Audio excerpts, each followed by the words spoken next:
ಏನು ವಿಧಾನ ಪರಿಷತ್ ಸದಸ್ಯರಾದಂಥ ಶ್ರೀಯುತ ಸೂರಜ್ ರೇವಣ್ಣನವರನ್ನು ಅನರ್ಹ ಮಾಡಬೇಕು ಅಂತೇಳಿ 2022ರಲ್ಲಿ ಅವ್ರ ವಿರುದ್ಧವಾಗಿ ನಾವು ಎಲೆಕ್ಷನ್ ಪಿಟಿಷನ್ನ ಫೈಲ್ ಮಾಡಿದ್ದು. ತಾಂತ್ರಿಕ ದೋಷಗಳಿಂದ ಕರ್ನಾಟಕ ಉಚ್ಚ ನ್ಯಾಯಾಲಯ ಆ ಪಿಟಿಷನ್ನ ಡಿಸ್ಮಿಸ್ ಮಾಡಿತ್ತು. ಅಂದರೆ 7 ರೂಲ್ ಅಪ್ಲಿಕೇಶನ್ ಮೇಲೆ ನಮ್ಮ ಪಿಟಿಷನ್ ಡಿಸ್ಮಿಸ್ ಮಾಡಿತ್ತು. ಅದರ ವಿರುದ್ಧವಾಗಿ ಅವ್ರು ಮಾಡಿರೋದು ತಪ್ಪು, ಎಲ್ಲ ಕ್ಯೂರೇಬಲ್ ಡಿಫೆಕ್ಟ್ ಇದ್ದರೂ ಕೂಡ ಅದನ್ನು 7 ರೂಲ್ 11 ಅಪ್ಲಿಕೇಶನ್ ಅಲೋ ಮಾಡಿದ್ದಾರೆ ಅಂತೇಳಿ ಕರ್ನಾಟಕ ಉಚ್ಚ ನ್ಯಾಯಾಲಯದ ವಿರುದ್ಧವಾಗಿ ನಾವು ಮಾನ್ಯ ಸರ್ವೋಚ್ಚ ನ್ಯಾಯಾಲಯಕ್ಕೆ ಅಪೀಲ್ ಫೈಲ್ ಮಾಡಿದ್ದು. ಅಪೀಲ್ ಫೈಲ್ ಮಾಡಿ ಮಾನ್ಯ ಘನ ನ್ಯಾಯಾಲಯ ನಮ್ಮ ಅಪೀಲ್ನ ಅಡ್ಮಿಟ್ ಮಾಡಿಕೊಂಡು ರೆಸ್ಪಾಂಡೆಂಟ್ ಆದಂಥ ಸೂರಜ್ ರೇವಣ್ಣ ಅವರಿಗೆ MLC ಸೂರಜ್ ರೇವಣ್ಣ ಅವರಿಗೆ ನೋಟಿಸ್ ಜಾರಿ ಮಾಡಿದೆ. ಹಲವಾರು ಬಾರಿ ನೋಟಿಸ್ ಜಾರಿ ಮಾಡಿದ್ರು ಕೂಡ ಅವರು ಆ ಕೋರ್ಟಿಂದ ತಪ್ಪಿಸ್ಕೋಕ್ಕೋಸ್ಕರ ನೋಟಿಸ್ನ ಪಡ್ಕೊಂಡಿದ್ದಿಲ್ಲ. ಮತ್ತು 2ನೇ ಬಾರಿ ಅವ್ರ ಮನೆಗೆ ಹೋಗಿ ಬೈ ಥ್ರೋ ರಿಜಿಸ್ಟರ್ ಪೋಸ್ಟ್ ಕಳಿಸಿದ್ರು ಕೂಡ ಅಡ್ರೆಸ್ ನಾಟ್ ಫೌಂಡ್ ಅಂತ ಕೊಟ್ಟರು. ತದನಂತರ ಇವರಿಗೆ ಎಲ್ಲ ರೀತಿಯ ಲೀಗಲ್ ಒಂದು ರೂಟಲ್ಲಿ ಅವರಿಗೆ ಸರ್ವ್ ಮಾಡಿ ಕೂಡ ಆಗದೇ ಇದ್ದಾಗ ಮಾನ್ಯ ಸರ್ವೋಚ್ಚ ನ್ಯಾಯಾಲಯ ಅಂತಿಮವಾಗಿ ಈಗ ಬೈ ಹ್ಯಾಂಡು ನೋಟಿಸ್ನ ಸರ್ವ್ ಮಾಡಬೇಕು ಅಂತಂದೇಳಿ ಥ್ರೂ ನಮ್ಮ ಅಡ್ವೊಕೇಟ್ ಮುಖಾಂತರ, ಯಾಕಂದರೆ ನಾವು ಪಿಟಿಷನ್ ಅಡ್ವೊಕೇಟ್ ನಾವೇ ಆಗಿದ್ದರಿಂದ ನಮ್ಮ ಮುಖಾಂತರ ಬೈ ಹ್ಯಾಂಡ್ ಅಂದರೆ ದಸ್ತಿ ಆರ್ಡರ್ ಆಗಿದೆ.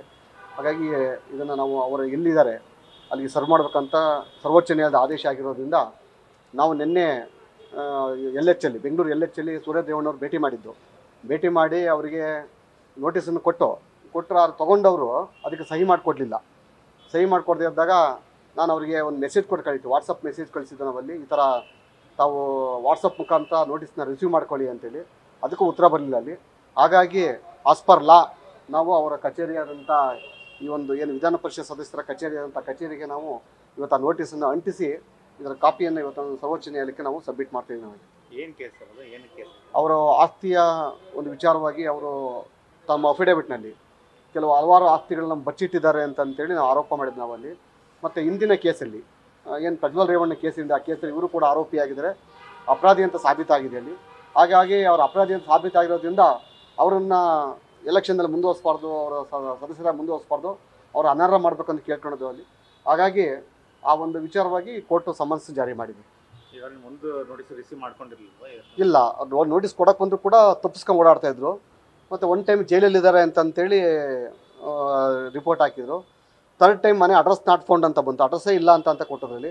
ಹಾಗಾಗಿ ನಮಗೆ ಅವರು ಕೋರ್ಟ್ಗೆ ಹಾಜರಾಗಲೇಬೇಕು, ಸುಪ್ರೀಂ ಕೋರ್ಟ್ಗೆ ಹಾಜರಾಗಲೇಬೇಕು ಅಂತ ಅನ್ನೋಕ್ಕೋಸ್ಕರ ಥ್ರೂ ಅಡ್ವೊಕೇಟ್ ಮುಖಾಂತರ ದಸ್ತಿ ಆರ್ಡರ್ ಆಗಿದೆ. ಆರ್ಡರ್ ಪ್ರಕಾರ ಇವತ್ತು ನಾವು ಅವರಿಗೆ ಸಮನ್ಸನ್ನು ಇದನ್ನು ಸರ್ವ್ ಮಾಡಿದ್ದೀವಿ. ಹೈಕೋರ್ಟಲ್ಲಿ ರಿಜೆಕ್ಟ್ ಆಗಿರೋ ಕೇಸ್ ಇದು? ಹೌದು, ಹೈಕೋರ್ಟಲ್ಲಿ ನಮ್ಮ ಎಗೇನ್ಸ್ಟ್ ಆರ್ಡರ್ ಆಗಿತ್ತು. 7 ರೂಲ್ 11 ಅಪ್ಲಿಕೇಶನ್ ಹಾಕೊಂಡಿದ್ರು ಅವರಲ್ಲಿ, ಅದು ಅಲೋ ಆಗಿತ್ತು. ಸೊ ಅದು ತಪ್ಪು. ಯಾಕೆಂತಂದರೆ ಪ್ರಜ್ವಲ್ ರೇವಣ್ಣ ಕೇಸಲ್ಲಿ ಸೇಮ್ ಇದೇ ಥರ ಆಗಿತ್ತು.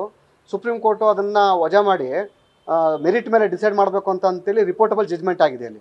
ಹಾಗಾಗಿ ತಮ್ಮನ ಕೇಸಲ್ಲಿ ಅದು ಇರೋದ್ರಿಂದ ಅದು ಮಾಡೋಕ್ಕೆ ಬರಲ್ಲ ಅಂತ ನಾವು ಕೇಳಿದ್ವಿ ನಾವಲ್ಲಿ. ಹಾಗಾಗಿ ಸುಪ್ರೀಂ ಕೋರ್ಟ್ ಅದನ್ನು ಕನ್ಸಿಡರ್ ಮಾಡಿದೆ. ಸರ್, ಈಗ HD ರೇವಣ್ಣವ್ರದ್ದೇನು ಅಂತಂದರೆ ಹಿಂದೆ ಇದ್ದಂಥ ಪ್ರಕರಣದಲ್ಲಿ, ಪ್ರಜ್ವಲ್ ರೇವಣ್ಣ ಪ್ರಕರಣದಲ್ಲಿ ಇದೇ ಸೂರಜ್ ರೇವಣ್ಣ MLC ಸೂರಜ್ ರೇವಣ್ಣವರು ಮತ್ತು HD ರೇವಣ್ಣ, ಎ ಮಂಜು 3 ಜನ ಕೂಡ ಕನ್ವಿಕ್ಷನ್ ಆಗಿದೆ. ಅಂದರೆ ಅಪರಾಧಿಗಳು ಅಂತಂದೇಳಿ ಸಾಬೀತಾಗಿದೆ ಈಗಾಗಲೇ ಅಲ್ಲಿ. ಸೊ ಈಗಾಗಲೇ ಸುಮಾರು 62 ಇಯರಿಂಗ್ ಕರ್ನಾಟಕ ಉಚ್ಚ ನ್ಯಾಯಾಲಯ ಅದನ್ನು ಏರ್ ಮಾಡಿ ವಾದ ವಿವಾದಗಳನ್ನು ಆಲಿಸಿ ಇಡೀ ದಿವಸ, ಅಂದರೆ ಒಂದು ದಿವಸದಲ್ಲಿ ಅರ್ಧ ದಿವಸ ಪೂರ್ತಿಯಾಗಿ 62 ಇಯರಿಂಗ್ ನಡೆಸಿ ಅವರಿಗೆ ಶಿಕ್ಷೆನ ಪ್ರಕಟ ಮಾಡಿದೆ, ಅವ್ರನ್ನ ಡಿಸ್ಕ್ವಾಲಿಫೈ ಮಾಡಿದೆ ಮತ್ತು ಶಿಕ್ಷೆಯನ್ನು ಕೂಡ ಪ್ರಕಟ ಮಾಡಿದೆ ಅಲ್ಲಿ. ಆದರೆ ಅಂಥ ಒಂದು ರಿಪೋರ್ಟಬಲ್ ಜಜ್ಮೆಂಟು, ಭಾಳ ಅದ್ಭುತವಾದಂಥ ತೀರ್ಪನ್ನು ಇವತ್ತು ಸುಪ್ರೀಂ ಕೋರ್ಟಲ್ಲಿ ಹೋಗಿ 2 ವರ್ಷಗಳಿಂದ ಕೋರ್ಟ್ ಮುಂದೆ ಬರೋಕ್ಕಾಗದಿರೋಂಥ ಪರಿಸ್ಥಿತಿ ನಿರ್ಮಾಣ ಆಗಿದೆ ಅಲ್ಲಿ. ಅದನ್ನು ನಾನು ಈಗಾಗಲೇ ಸರ್ವೋಚ್ಚ ನ್ಯಾಯಾಲಯದಲ್ಲಿ ಕೂಡ ನಾನು ಒಂದು ಅಪ್ಲಿಕೇಶನ್ ಮೂವ್ ಮಾಡಿ ಅದನ್ನು ಕೋರ್ಟ್ ಮುಂದೆ ತರುವಂಥ ಕೆಲಸವನ್ನು ಮಾಡಿದ್ದೀನಿ ಇಲ್ಲಿ. ಹಾಗಾಗಿ ಈ ಆರೋಪಿ ಅಂತ ಅಲ್ಲ, ರೇವಣ್ಣ ಆಗಿರ್ಬೋದು, ಸೂರಜ್ ರೇವಣ್ಣ ಆಗಿರ್ಬೋದು, ಎ ಮಂಜು ಆಗಿರ್ಬೋದು, ಪ್ರಜ್ವಲ್ ರೇವಣ್ಣ, ಈ 4 ಜನನೂ ಕೂಡ ಅಪರಾಧಿಗಳು ಅಂತೇಳಿ ಸಾಬೀತಾಗಿ ಅವ್ರಿಗೆ ಜಡ್ಜ್ಮೆಂಟ್ ತೀರ್ಪು ಕೊಟ್ಟಿರೋದ್ರು ಕೂಡ ಸುಪ್ರೀಂ ಕೋರ್ಟಲ್ಲಿ ಎಲೆಕ್ಷನ್ ಕಂಟೆಸ್ಟ್ ಮಾಡೋಕ್ಕೆ ತಡೆಯಾಜ್ಞೆ ಇದೆ ಅಂತ ಮಾತ್ರ ಹೇಳಿದ್ರಲ್ಲಿ. ಆದರೆ ಪ್ರಜ್ವಲ್ ರೇವಣ್ಣ ಎಲೆಕ್ಷನ್ ಕಂಟೆಸ್ಟ್ ಮಾಡೋಕ್ಕೆ ತಡೆಯಾಜ್ಞೆ ಕೊಟ್ಟರು ಕೂಡ ಅಲ್ಲಿ HD ರೇವಣ್ಣವ್ರಿಗೆ ಯಾವುದೇ ರೀತಿ ತಡೆಯಾಜ್ಞೆ ಇಲ್ಲ. ಹಾಗಾಗಿ ಅದನ್ನು ಮೂವ್ ಮಾಡಬೇಕಂತ ಈಗಾಗಲೇ ಎಲೆಕ್ಷನ್ ಕಮಿಷನ್ ಆಫ್ ಇಂಡಿಯಾಗೆ ನಾನು ಲೆಟರ್ ಕೂಡ ಬರೆದಿದ್ದೀನಿ. ವೆರಿ ಶಾರ್ಟ್ಲಿ ಅದು ಪ್ರೋಸೆಸ್ ಆಗ್ತದೆ ಅಲ್ಲಿ.